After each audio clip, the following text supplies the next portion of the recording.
믿으며 그다음에 성도가 서로 교통하는 것을 믿습니다. 그러니까 홀리 캐톨릭 처치, 그러니까 거룩한 공회와 성도가 서로 교통하는 것, 그렇게 되어 있는 그 부분을 우리가 같이 잠시 생각해 보겠습니다.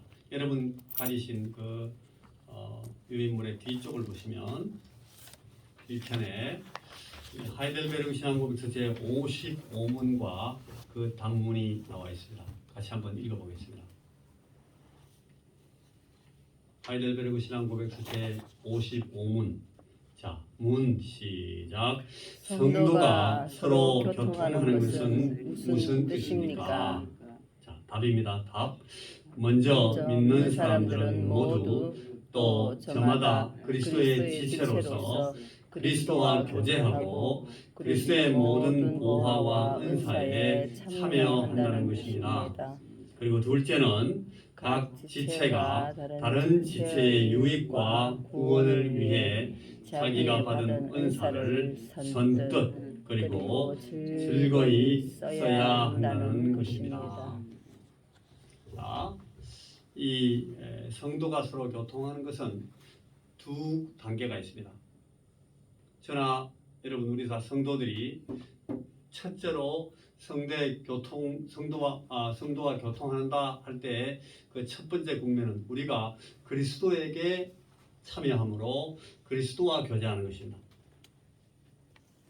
그리스도의 지체로서 우리 믿는 사람들 모두가 이 주님과 교제하고 그리스도께서 우리에게 베푸시는 그런 은혜들, 은사들, 보화와 같은 은사들에 우리가 참여한다는 것입니다. 그러니까 저도 그리스도께, 여러분 개개인 모두가 다 그리스도께 은혜를 얻고 우리 주님께 받는 그런 은사들에 참여하기 위해서 그리스도와 교제하는 것이 그 성도의 교제의 첫 번째 국면입니다. 그리고 두 번째 국면은 우리가 같이 그리스도와의 교제에 우리가 참여하게 되면 그리스도와의 교제에 참여하는 우리 모두가 우리 서로서로에게 다른 지체의 유익과 구원을 위해 우리가 받은 은사들을 우리가 서로서로 나눈다 하는 것입니다. 그러니까 첫 번째 이 그리스도와의 교제를 말할 때는 우리가 그리스도와의 교제에 교통에 참여하는 것이고, 두 번째 국면은 우리가 같이 옆으로 우리 곁에 있는 성도들과 이 교제를 나누게 된다 하는 그런 뜻입니다. 자, 앞으로 이제 다시 돌려보시면 성도의 교제는 그리스도와 맺은 관계가 기초입니다. 우리가 예수님을 알지 못하고 주님과 관계를 갖지 못한 사람들은 어떤 경우에도 이 성도의 교통에 참여할 수가 없습니다. 그러니까 우리가 일단 기본적으로 우리가 예수 그리스도와 맺은, 예수께서 그 당신의 생명을 우리에게 주시는, 영생을 우리에게 베푸시는, 그래서 우리가 새롭게 거듭나고 주와 함께 우리의 영적인 결합을 이룬 이 관계가 성립됨으로써 이제 이 성도의 교통은 시작된다는 것입니다. 그래서 이걸 성경에서 요한복음 15장 같은 데서는 포도나무 비유, 포도나무 가지가 포도나무에 붙어 있지 아니하면 절로 과실을 맺을 수 없습니다. 그러니까 이 가지가 포도나무에 붙어 있으면 이로써 모든 생명 현상의 결과를 나타냅니다. 잎이 푸르러지고 꽃이 피고 열매를 맺고, 그래서 이제 포도나무 가지다운 그런 생명의 결과를 다 드러낸다 하는 것입니다. 그래서 포도나무에 붙어있는 가지처럼 우리가 이 성도의 교제를 성경이 설명합니다. 그리고 에베소서 우리 방금 읽은 성경의 앞뒤에 보면은 남편과 아내의 관계로 그렇게 이 교회와 그리스도의 관계를 설명합니다. 우리 그리스도인들은, 이 교회는 우리가 지금까지 우리 교회에 대해서 배웠는데 이 교회는 이 예수님을 신랑으로 남편으로 모시는 그래서 그리스도께서 교회에게 사랑을 베푸시고 은혜를 베푸시고 보호하시고 보전하시고 인도하시는 이 모든 것들이 남편이 아내에게 책임을 다하는 것 같은 그런 설명으로 이루어집니다. 그러면서 이 남편과 아내를 쭉 설명하고 난 뒤에 내가 그리스도와 교회에 대해서 말한다. 바울이 그렇게 이야기하고 있습니다. 그러니까 이 성도의 교통을 남편과 아내로 신약성경이 또 설명하기도 합니다. 그리고 더 자주 있는 하나의 비유는 몸의 지체와 머리의 관계입니다. 머리 대신 그리스도 그리고 이 머리에 붙어있는 지체들인 교회 혹은 지체들인 그 교우들 이걸 이렇게 설명하고 있습니다. 이 세 가지 비유가 다 하나의 생명을 나누고 있는 서로 다른 부분이라는 개념이 핵심입니다. 한 생명, 그리스도의 생명 안에 서로 다른 지체들이 붙어 있고 속해 있다는 것입니다. 자, 여기에 이제 제가 지금 설명을 세 가지로 할 겁니다. 첫째, 이 거룩한 공회에 대한 신앙 고백은 성도가 서로 교통하는 것을 믿는다 하는 고백으로 완성됩니다. 그러니까 성령을 믿사오며 거룩한 공회와 성도가 서로 교통하는 것과 이게 같은 신앙 고백이라는 겁니다. 이 성도가 서로 교통하는 것과 라는 이 신앙 고백은 그 5세기 후반 그러니까 한 480년대 AD 480년대 이후에 나오는 신앙 고백서에 나타나기 시작합니다. 그 전에는 안 보입니다. 이게 이 신앙 고백서라는 것이 한꺼번에 우리가 지금 신앙 고백하는 것처럼 사도신경 이런 것이 전능하사 천지를 만드신 하나님 아버지를 내가 믿사면서 쫙 해가지고 영원히 사는 것을 믿사옵나이다 아멘까지 다 이렇게 나온 게 아니고 이 신앙 고백서가 조금씩 완성돼 나갑니다. 그래서 처음 이 AD 170년경부터 이 사도신경의 첫 형태가 나타나기 시작해요. 그게 조금 더 완성되고 이렇게 하다가 2세기, 3세기로 넘어와서 그러니까 우리가 방금 말하는 성도가 서로 교통하는 것과 라는 이런 식의 신앙 고백 요소가 사도신경에 포함되기 시작한 것은 이 4세기 후반경에 나온 신앙 고백서에부터 보인다. 제가 지금 그런 말씀을 제가 드리는 겁니다. 그러니까 이 신앙 고백서가 점점 더 완성돼서 형태가 이루어지고 이 신앙 고백서가 온전해진 뒤에 쭉 내려와서 우리한테까지 왔다는 겁니다. 여러분 여기에 450년, 60년 이 정도의 그 3세기 말부터 4세기 말부터 그러니까 380년, 390년대부터 이 교회 안에 굉장히 어려움이 많이 생겼는데 어떤 어려움이 생겼는가 하면 거기에 이제 아프리카 교회가 이 유럽 교회, 남부 유럽 교회에서 독립하게 되면서 이 아프리카 쪽에 있는 북아프리카입니다. 지금 제가 그 선교했던 그 남부 아프리카를 말하는 것이 아니라 저 북아프리카 그러니까 뭐 알렉산드리아라든지 아니면 그 당시에 카르타고 같은 이런 북아프리카 요새 말로 하면 리비아, 뭐 튀니지아 혹은 그 모로코 그다음에 이집트 쪽에 있었던 그 교회들을 말합니다. 그런 교회 쪽에서 이 교회가 형성이 되는데 이제 로마 쪽에 이 지중해 건너편에 있는 다른 교회들에서 독립하는 그런 절차가 진행되면서 우리는 이렇게 해야 우리가 믿는 우리 신앙을 세울 수 있다 하는 주장들이 막 나타나면서 교회 안에 이게 역시 오늘날도 이게 문제입니다만 그 교회들의 리더십 그러니까 이 권위를 갖는 그 리더십 그 당시에 교부들을 뽑을 때에 나는 이런 주장을 가진 사람에게 추종하겠다 하는 이 그룹이 나눠졌습니다. 특별히 그 가운데 도나투스라는 사람이 있었습니다. 도나투스라는 사람이 북아프리카 교회의 대교부가 되면서 자기가 주장하는 내가 가르치는 이 신앙을 따르지 않는 사람들은 참교회에 속하지 않는다 이러면서 교회론을 자기가 막 주장을 했어요. 그래가지고 자기 말 안 듣는 사람 교회에서 막 쫓아내버렸습니다. 그래서 나중에 이 도나투스가 이단으로 정죄됩니다. 그 교회에서.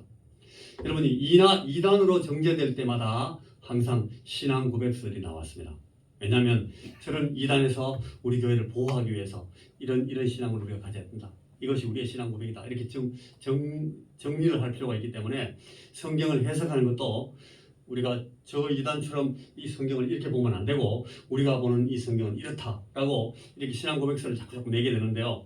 이 도나티즘에 대해서 반대하는 그 엔티 도나티스트라고 합니다.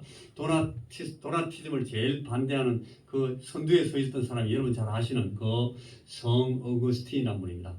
이 성 어거스틴 이 교부가 그러니까 이 5세기 후반 고백서에 나타나는 이 성도가 서로 교통하는 문제, 성도가 서로 교통하는 것을 믿는다라는 신앙 고백서를 정리하는 데에 큰 역할을 하게 됩니다. 그래서 자기만 옳다, 나만 참교회다 라는 식으로 막 주장하던 이 도나투스파에 대해서 이 신앙 고백서를 만들면서 성도가 서로 교통하는 문제가 얼마나 중요한가를 신앙 고백서에 넣었습니다. 그래서 오늘 우리가 지금 보고 있는 이 9번째 신앙 고백서, 9번째 신앙 고백, 거룩한 공회와 성도가 서로 교통하는 것과 라는 이 신앙 고백, 9번째 신앙 고백은 참된 그리스도인은 세상 어디에 있든지 함께 성도의 한 몸을 이룬다 라는 사실을 고백하는 신앙 고백으로 우리 이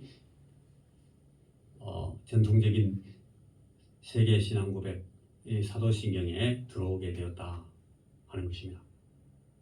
그러니까 이 신앙 고백이 어거스틴에 의해서 굉장히 많이 영향을 받고 정리해서 신앙 고백이 나오게 됐구나. 그래서 이제 이 4세기 이후 5세기부터는 이제 막 이 신앙 고백이 아주 분명하게 그 교회 안에 계속되게 반복되게 됐습니다.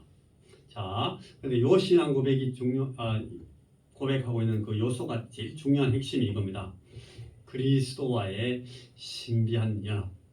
여러분, 이게 신앙 고백서라기보다는 이게 여러분과 저와 여러분 우리의 신앙의 가장 중요한 한 요인을 설명하는 용어이기 때문에 대단히 중요합니다. 그리스도와 그 백성 사이의 연합은 이 생명의 연합입니다. 그리스도와 우리의 신앙 연합이 중요한 것은 생명의 연합. 그래서 우리 주님께서 고난당하시고 주님께서 십자가를 지시고 죽으시고 우리 주님께서 부활하신 이 사실이 주님께서 죽으시고 주님께서 고난당하시고 주님께서 죽으시고 주님께서 부활하시지만 우리가 예수님의 그 고난과 예수님의 그 죽으심과 예수님의 그 부활에 참여한 자가 될 수 있는 것은 이 신비한 연합 때문에 그렇습니다. 오늘도 우리 아침에 새벽에 말씀을 볼 때 내가 그리스도의 죽으심의 의미를 알려고 해서 이렇게 했다. 바울이 그렇게 신앙 고백할 때, 바울이 그렇게 말할 때 내가 그리스도의 죽음의 의미를 알려 해서 이렇게 했다 하는 그것이 그리스도의 죽으심에 바울 자신이 이 신비한 연합을 통해서 참여했기 때문에 그게 가능한 겁니다. 저나 여러분, 우리가 고난당하지 않고 우리가 죽음을 당하지 않고 우리가 부활하지 않았습니다. 그러나 우리 주님께서 당하신 그 고난과 죽으심과 부활이 오늘 여러분에게 이 생명의 역사를 일으키고 이 효과를 내는 그 가장 중요한 이유가 아니고 오히려 이게 유일한 이유는 이 생명의 연합이라는 이 신비스러운 연합 때문에 그런 것이랍니다. 자, 갈라디아서 2장을 한번 찾아보겠습니다. 같이 신약성경 갈라디아서 2장은 304쪽입니다. 신약성경 304쪽.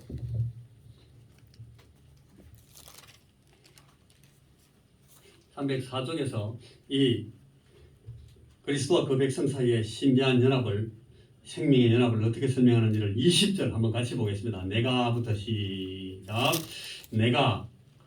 아직 안 읽었어요. 304쪽 갈라디아서 2장 20절. 304쪽 갈라디아서 2장 20절입니다. 내가 시작. 내가 그리스도와 함께 십자가에 못 박혔나니 그런즉 이제는 내가 사는 것이 아니요 오직 내 안에 그리스도께서 사시는 것이라. 이제 내가 육체 가운데 사는 것은 나를 사랑하사 나를 위하여 자기 자신을 버리신 하나님의 아들을 믿는 믿음 안에서 사는 것이라. 이 말씀이 우리가 언뜻 쉽게 이해가 되는 것 같기도 합니다만 이 말씀을 깊이 보면 이 말씀이 쉬운 말씀이 아닙니다. 자, 제가 한번 더 읽어볼게요. 내가 그리스도와 함께 십자가에 못 박혔나니, 십자가에 못 박힌 분이 그리스도인데 거기 내가 숟가락 하나 더 얹었다는 겁니다. 그런즉 내가 십자가에 못 박혔기 때문에 십자가에 못 박힌 자가 다시 살 수가 없어요. 죽었어요. 그런즉 이제는 내가 사는 것이 아니다 말이에요. 그리스도께서 죽었는데 내가 그 같이 죽었으니까 나는 이제 사는 것이 아니다. 그런데 오직 내 안에 그리스도께서 사시는 것이다. 내가 그리스도에게 참여함으로써 그리스도가 이제 내 삶에 참여하시게 됐다는 겁니다. 그래서 오직 내 안에 그리스도께서 사시는 것이다. 이게 이제 교통입니다. 그죠? 우리가 들어가고 그분이 우리에게 들어오시고. 이제 내가 육체 가운데 사는 것은 나를 사랑하사 나를 위하여 자기 자신을 버리신 하나님의 아들을 믿는 믿음 안에서 사는 것이다. 예, 여기서 믿는 믿음이라고 이 믿음을 가지고 우리의 연합을 설명합니다. 우리의 신비스러운 연합의 요소를 믿음을 가지고 지금 설명하고 있습니다. 이게 이제 그리스도의 제자도를 설명하는 십자가의 도를 설명하는 그런 가장 중요한 신약의 요절 중에 하나인데, 여러분 이것이 우리가 그리스도와 신비한 연합을 이룬다는 것을 설명함으로써 이 교리를 우리에게 이해시킬 수가 있습니다. 우리가 그걸 이해할 수가 있게 됩니다. 자, 이 말씀이 가장 대표적이고 전형적으로 이 신비한 연합의 실제를 우리에게 가르쳐주고 있습니다. 자, 이에 대해서 아까 읽었던 그 말씀 바로 뒤에 에베소서 5장 32절입니다. 에베소서 5장 32절은 316쪽입니다. 신약 성경 316쪽 에베소서 5장 32절.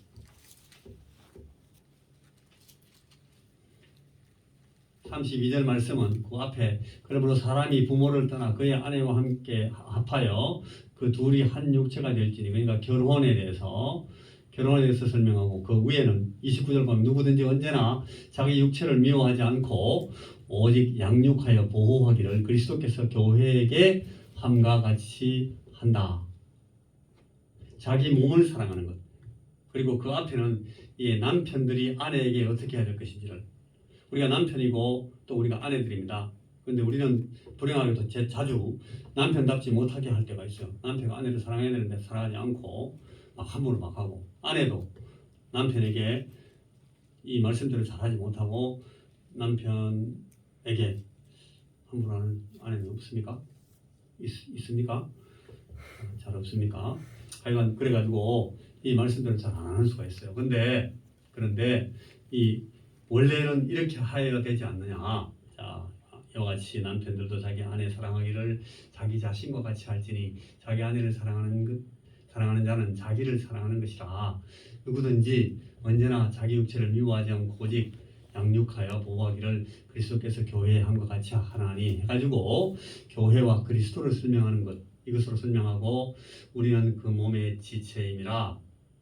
그러므로 여기서 이제 결혼을 말해요. 사람이 부모를 떠나 그의 아내와 합하여 그 둘이 한 육체가 된다 하는 것을 설명하고 나서 32절 다 같이 시작. 이 비밀이 크도다. 나는 그리스도와 교회에 대하여 말하노라. 이 신비한 연합에 대해서 바울 사도가 지금 나는 지금 교회와 그리스도와 교회에 대해서 말하고 있다. 바울이 그렇게 얘기합니다. 그리스도와 교회에 대해서. 이것이 바로 우리 그리스도와 우리 그리스도의 지체된 사람들의 신비한 연합에 대한 설명이라는 것입니다. 예수 그리스도께서 우리와 한 몸이고 우리가 그리스도 안에서 교제한다. 그리스도와 교제하고 그리스도 안에 있는 지체들과 교제한다 하는 이 교제가 다 이 신비한 연합을 설명하는 것인데, 아까 우리가 보았던 것처럼 갈라디아 2장 20절에 본 것처럼 그리스도께서 홀로 이루신 구속 사역의 결과가 오늘 성도가 된 우리들 모두에게 나누어져서 공히 일어나고 있다 하는 이 사실도 우리가 그리스도와 연합한 그 신비한 연합 때문에 나오는 결과다라고 설명하고 있습니다. 제가 여러분들에게 설명한 이 설명을 잘 이해하실 수 있죠? 예, 다 이해하신 줄 믿습니다. 자, 마지막으로 이제 그리스도와 맺은 신비한 연합의 실제를 보겠습니다. 그리스도 안에서 맺은 신비한 연합과 교제는 보배로운 믿음을 함께 가지고 구원의 복에 함께 참여한 이들이 구속주께서 베푸시는 모든 보화와 은사를 함께 나누는 것입니다. 무슨 말씀인지 이해하실 수 있습니까? 우리가 보배로운 믿음을 가지고 함께 가지고 똑같은 믿음을 가지고 있고 구원의 복에 함께 참여한 우리가 구속주께서 우리에게 베푸시는 그 은혜들, 은사들을 함께 나누는 것이 이 신비한 연합과 교제의 결과라는 것입니다. 그래서 이 성도의 교제는 이 생명과 유익을 함께 누리는 것을 말씀합니다. 우리가 하나님과 관계를 우리가 1대1로 우리가 개인적으로 관계를 맺지만 우리가 오늘 우리가 교회 안에 있는 이 거룩한 공회 안에 있는 이유는 이것 때문에 그렇습니다. 우리가 하나님과 1대1로 우리의 생명에, 우리의 구원에, 우리의 어떤 이 거듭남의 일들을 우리가 하나님과 우리 예수 그리스도와 우리 하나님 아버지와 우리 관계에서 하나님과 우리 관계에서 다 해결합니다만, 그러나 우리가 교회의 이름으로 거룩한 공회 안에서 부름을 받는 이유는 이 생명과 유익을 함께 나누면서 더 풍성해지는 것입니다. 그래서 교회 안에 있게 합니다. 그러니까 정상적인 그리스도인들은 혼자서 예수 믿지 않습니다. 정상적인 그리스도인들에게 오늘 신약성경이 우리에게 가르치는 중요한 교훈은 이 말씀은 가르치심은 성도의 교제 안에, 살아있는 성도의 교제 안에 있어야 됩니다. 그리고 우리가 건전한 교회에 하나님의 말씀이 선포되고 또 은혜가 우리에게 풍성하게 나누어지는, 그래서 기도의 권세가 있고 생명의 말씀이 항성되고 되고 우리가 서로 사랑하고 세워주고 하는 이런 일들이 성도의 교제 안에서 우리에게 주어지는 이 은혜들을 나누는 방법을 통해서 더 풍성해지는 그런 교회 안에 우리가 소속해야 되는 것입니다. 그래서 우리의 교회 안에 이런 신비한 연합의 모습들이 계속 나타나는지를 우리가 봐야 되고, 내가 여러분 개개인이 이 신비한 연합에 들어가 있는지, 이 신비한 연합을 누리고 있는지 이것을 계속 봐야 됩니다. 이렇지 않으면 건강하지 못한 겁니다. 나는 예수를 30년 40년 믿었는데 그냥 내 혼자 믿는 거하고 똑같아. 나는 지금도 내 혼자 잘할 수 있어.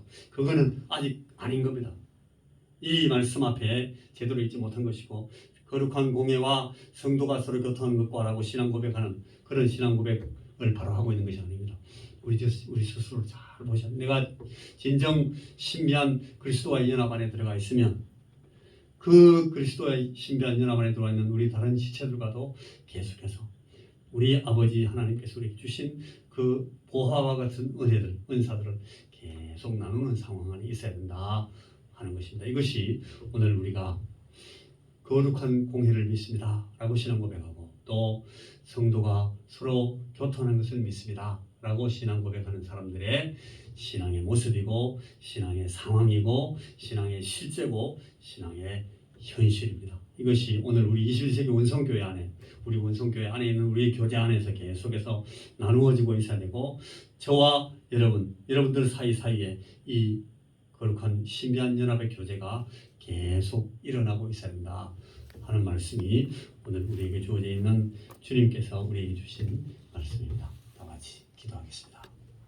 주님, 우리에게 가르쳐 주시는 이 우리 주님과의 신비한 교제 안에 우리 가운데 아무도 탈락하는 사람, 제외되는 사람, 배제되는 사람이 없게 해주시기를 원합니다. 그리고 또한 우리가 주님과의 이 거룩한 교제 안에 신비한 연합 안에 들어가 있음으로 말미암아 우리 성도들 한 사람 한 사람 우리 모두가 함께 우리에게 우리 아버지께서 주시는 은혜와 은사들을 보화와 같은 이 크신 은혜들을 풍성히 나누는 그런 상황 안에, 그런 현실 안에, 그런 경험과 체험 안에, 그런 실제 안에 우리의 교회, 우리 사랑하는 성도들이 다 있도록 주께서 은혜를 주시고 우리가 주의 성령으로 말미암아 이 성령의 교통하심으로 이 모든 이 신비한 연합의 결과들을 누릴 수 있도록 계속 우리 안에서 일해 주시고 우리를 인도하여 주시옵소서. 우리에게 이 크신 은혜를 다시금 가르쳐 주시고 보여주신 것을 감사합니다.